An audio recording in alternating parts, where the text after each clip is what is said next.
Barbershop, The Next Cut, Girls Trip, Little. The Sun is also a star in The Blackening. She's a creator, executive producer, writer, and director of the TV series First Wives Club and Harlem. But before all of that, she was one of our 2010 Coca-Cola Refreshing Films finalists.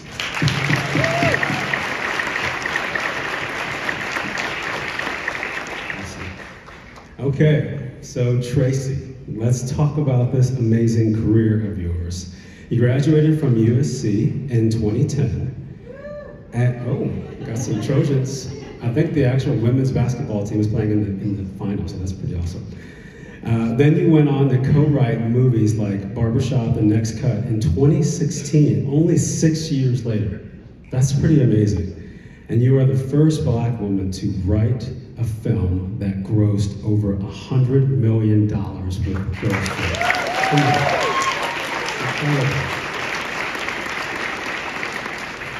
So Tracy, can you share a little bit of your journey and what might have helped to drive your success? Absolutely. So I got really, really lucky. My last year of USC, on a whim, me and my friend Daniel applied for the Coca-Cola competition, not thinking we were actually going to get in. And not only did we get it, we were the only team from USC, I think, in a minute to have done it, and it was just an incredible experience. And what I was telling these guys was, it was my first time getting a check to make anything. So I was beyond excited just to have a physical check that was written to us, and basically I couldn't believe it. It made me feel like I was a professional for the first time.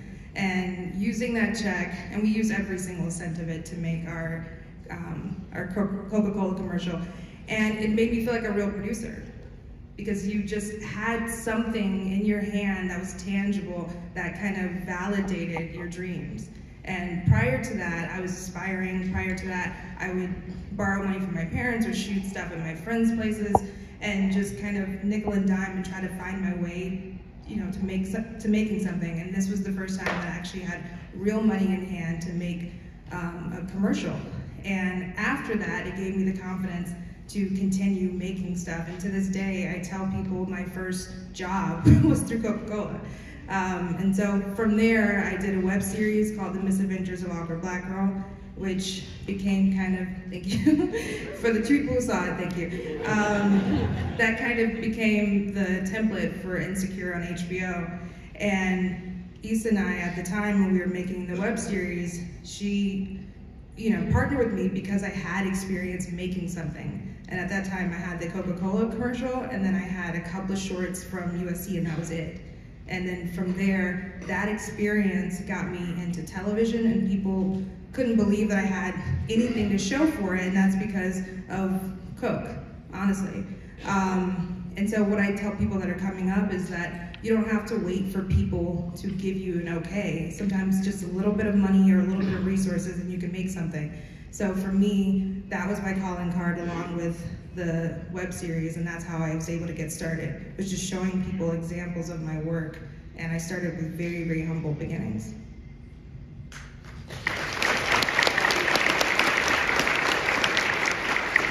It's incredible, and so much done in such a short amount of time. I mean, you should be so proud. So you talked a little bit about being part of the Coca-Cola Refreshing Films program, and you partnered with RJ Daniel Hanna, and you spoke a little bit with us about your experience within the Coca-Cola Refreshing Films and how that really helped you with your career. What was it like going through the program, and what are some of the skills maybe that you learned through the program that have translated for you into your professional work? I think there's a few things that I can say are a direct correlation to what I do today. One is stretching a dollar. Back then, I think it was, I'm really jealous because I talked to the new group, and theirs was 20K, and ours was like 7,500. Maybe the time difference like accounts for that, but we really stretched that 7,500, and what I do in TV today is the same exact thing. I never have enough money to make my movies. I never have enough money to make my episodes of TV. And because I come from the indie filmmaking world, the web series world, the shorts, world, I know how to stretch a dollar and be creative and resourceful and roll up my sleeves to get stuff done. And that's such an asset. It's so easy to make something when you have unlimited resources. It's not hard. When you have a limited budget, when you have a time crunch, because we only had a day, I think, to make these commercials, by the way, and we had to pull it off. You had to complete it in a day. If you didn't, you had an incomplete commercial. And the same thing goes with television or film. You don't have unlimited days to shoot something. So you have to deliver a product within the confines of the budget and the timeline that's set for you. And all of that was stuff that I learned from Coca-Cola and just independent filmmaking. So I would say that. I would say being able to collaborate. I love seeing the duos that are here. Me and Dan Hanna are still friends today. I just went to his movie a few months ago, and he's come to support mine, but you don't do it alone. So you have to learn how to, collaborate and get along with people, because it's always a team effort, and that started in film school as well, and it started with the Coca-Cola commercial, leaning on your partners to make something work. And that commercial truly stands up. So we had the opportunity to watch it this morning. I mean, all those years later, it is so good. I'm not saying that it would have won this year, but I'm just saying it's really good. Fabulous. So Tracy, so speaking of content, as we think about the future of the industry, what do you think is critical to the success of content related to big screen movie going and driving consumers to the theater? When I think about Girlship, for example, it was such a communal experience, it wouldn't have worked at home. There's a reason why it grossed over $100 million. It's because it was meant to be seen in a theater. And I'm a little biased because I saw it way too many times. But I used to roll up to several different theaters throughout Los Angeles and just sit back, and no one knew I had anything to do with the film. And I just enjoyed watching it because I love people laughing and seeing some tears even at the end. And I just love the communal nature of it, and it's just meant for a big crowd. And you can't get that anywhere else. And the type of movies and the projects I like to work on are all movies that are meant for the theater. I don't write things thinking about watching it in my living room. I only think about how would a crowd react to that? How can I get the most laughs, the most gasp if it's a horror movie like The Blackening? I only think about just the experience of it, and I even became a filmmaker and became a writer because of the theater. I'm a millennial, so I didn't have the phone and all the digital stuff growing up. The theater was our home, and that's what we did on the weekends. And I want to bring that back even more, and I'm always writing stuff to bring people out. And I also am a big fan of popcorn at the movie theater, and it just never tastes as good at home. I tried. It just never tastes as good as it does when you go to the theater, but I love going to the movies. I love going. I love going to the movies too. I think it's safe to say we all love going to the movies here for sure. You talked a little bit about your love for the big screen and writing for film and the difference in how you write for it, but can you talk a little bit, because you've sort of bounced between writing for film, writing for TV. Is there a shift in mindset that you have to get into to write for a specific medium? Yeah, for sure. I think I have more fun with movies, to be honest, and it's because of the thing I was talking about with just the communal nature of it. And I always get to go broader and bigger, and you can have a bigger budget, and so you can just play a little bit more. But TV, there's an intimacy, because you're knowing that it's not for the big screen. You know that you're writing for people at home, and people might be doing laundry, they might be doing dishes, they might be distracted. So you know that you have to tell the story in a different way that still keeps them hooked and wanting to watch the next episode. Whereas with the movie, you just get to have a lot more fun, and it's not as small. So I have to kind of think about smaller, intimate moments when I'm doing TV and how to get people to just hook in and watch it at home. But you're not going for slow and small on the big screen. That pacing needs to be fast. The sound design needs to be way up. Everything about it has to feel like an experience. And you guys said that word earlier, but it's true. you don't have that much pressure to create an experience at home, and people aren't necessarily looking for that. They're looking for something that they can passively sometimes watch. Whereas in a movie, people will walk out if it's not that interesting. You have to like entertain. It has to be big and bold if you're going to make a blockbuster movie. So it's a different mindset altogether. So Tracy, thank you so much for joining us. Thank you for your candor. Thank you for your time. And thank you for inspiring this next group of filmmakers. So you guys have seen some of their content throughout the morning. We'd love to welcome them to the stage right now.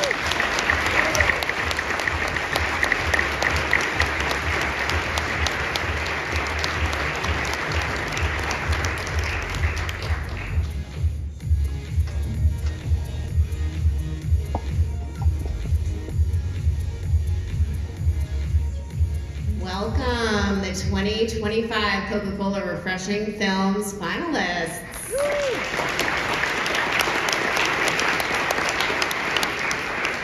We're so excited that you guys are here. Welcome to Las Vegas. Welcome to CinemaCon. The last time we all spent extended amounts of time together, we were up all night long. These shoots, by the way, happened one overnight shoot. So we had hot lunch at 4 a.m. But it's great to see you guys again. We're thrilled to have you, and we're so excited to debut all of your work and you to this amazing industry, so welcome.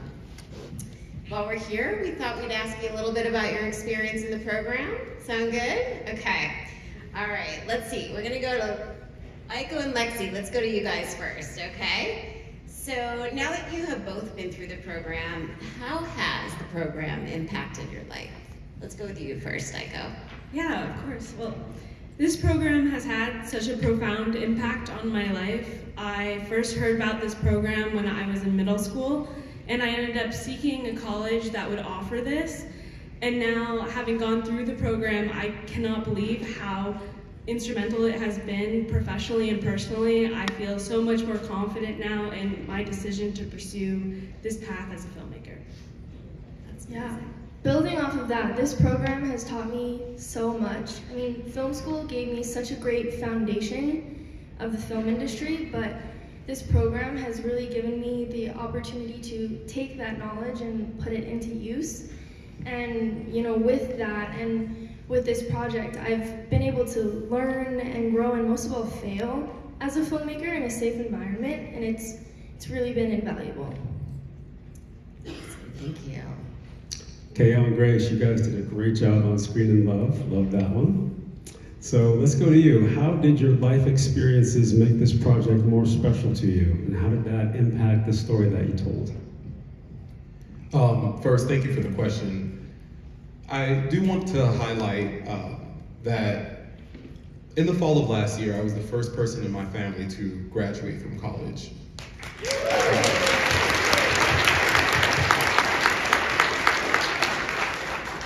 You see, at some point, I made a bold decision to pivot away from a successful corporate career and finish film school and pursue a career in the arts.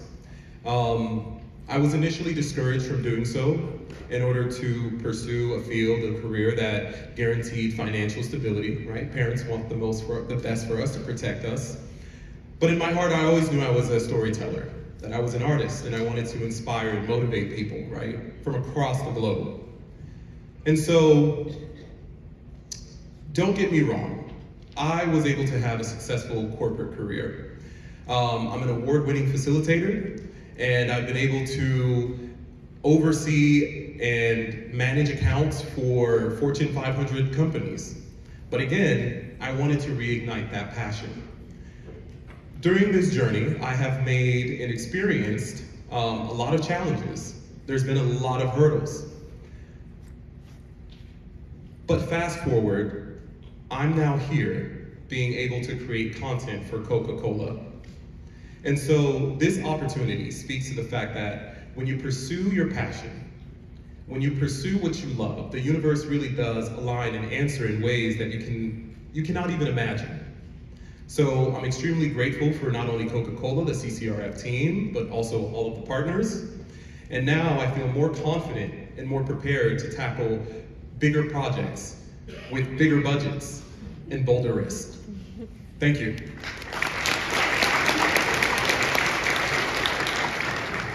No, I completely agree with KL. Thanks to this program, I now have the opportunity to really go for my dream of creating content for the big screen. Growing up in foster care, I had my fair share of challenges, you could assume. But all it really taught me was that I wanted to inspire people. What kept me going were the books and the movies that I read and watched for years growing up. And they made me feel like I actually belonged. And all I want to do is do the exact same thing for others. I want to create content that people can see and belong.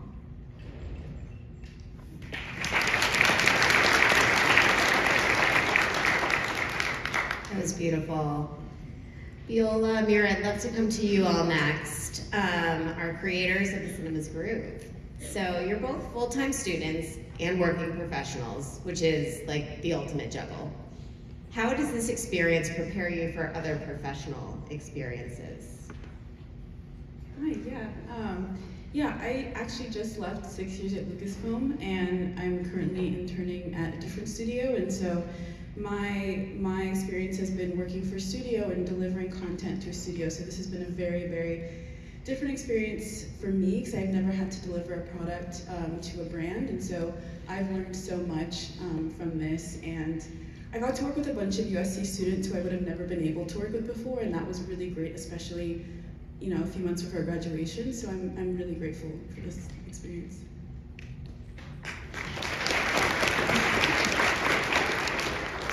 Hi, I worked as a development intern at the Sony lot last fall, and now I'm working as a full-time legal assistant at a law firm. But this experience has given me opportunity to add to my portfolio. I really do want to be in the creative space, and so I do see two different pathways for myself, whether it's working within development or being able to get representation to become a writer and a director. And so this has allowed me to really have that step into my career as I graduate in May with my MFA.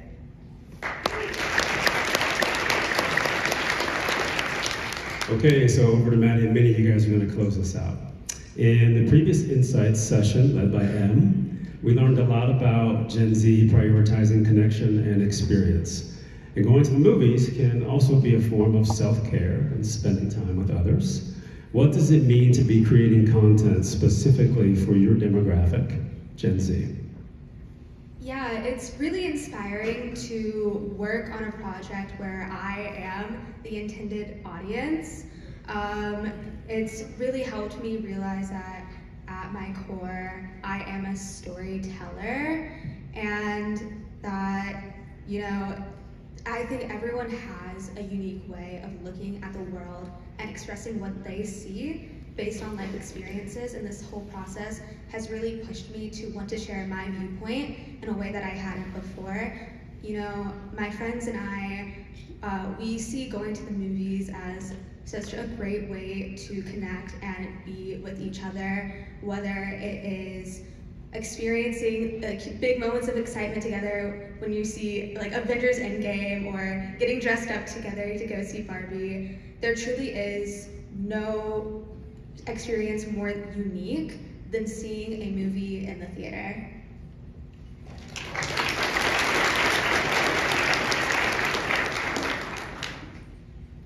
Yeah, so for me, it's very, very empowering to get to make a content for my demographic. I feel really grateful and thankful because I feel like Maddie and I, we're very trusted by brand to make out like this beautiful spot for big brand like Coca-Cola. Not every 19 years old get to work with hundreds of crew and big budget and big brands. So it's been incredible.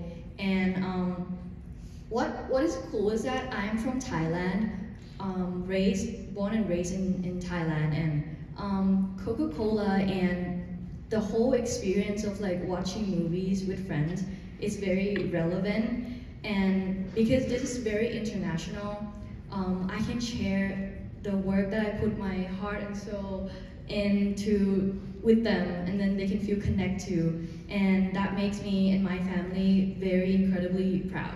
Thank you.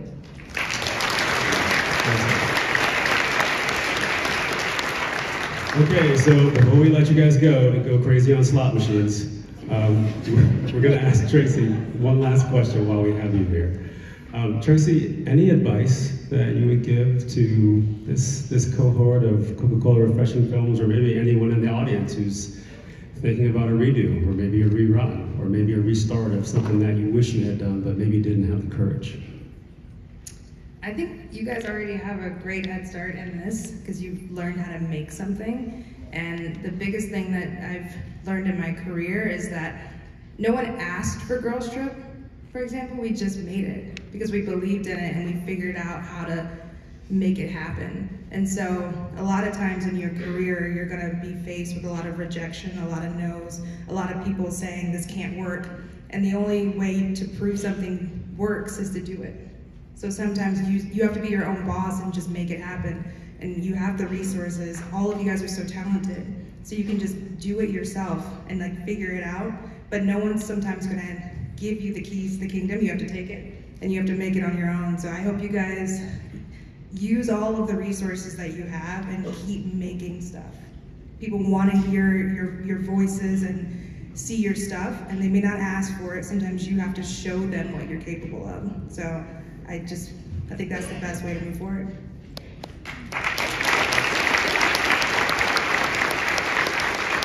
Sage